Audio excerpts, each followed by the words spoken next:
السلام عليكم ورحمة الله وبركاته. النهاردة هنتكلم عن موضوع خطير جدا وبيهم سيدات كتير من اللي عملوا قيصريات أو قيصريات حصل فيها مشاكل أو التصاقات، وهي التصاقات داخل تجويف الرحم. ربنا خلق تجويف الرحم هو مكان بطانة الرحم، مكان فاضي بيتكون فيه الجنين.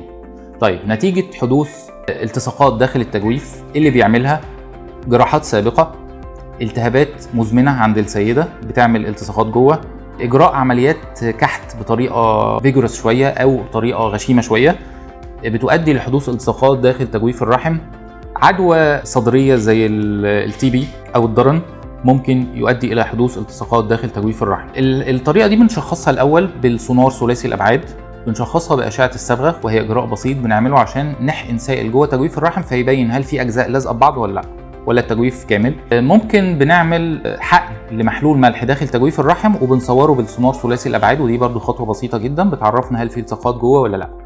شخصنا التصاقات بنعمل حاجه اسمها منظار رحمي، يعني الوسيله الوحيده للعلاج هي منظار رحمي. بنخش بالمنظار الرحمي، وطبعا بنقسم الالتصاقات لثلاث حاجات. في التصاقات بسيطه اللي هي فيلمي ادهيجن، مجرد اجزاء بسيطه ودي بتتقص على طول، مقص صغير كده وبنتقص على طول ما فيهاش وجع ولا حاجه.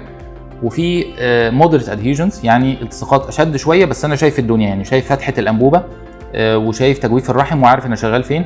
وفي التصاقات شديده جدا ممكن جدار الرحم كله والجدارين يلزقوا ببعض. خطوره المنظار الرحمي في الحالات اللي هي الدرجه الثالثه ان ممكن التسليك ما يبقاش واضح، لان انا مش شايف البلين اللي انا شغال فيه صح.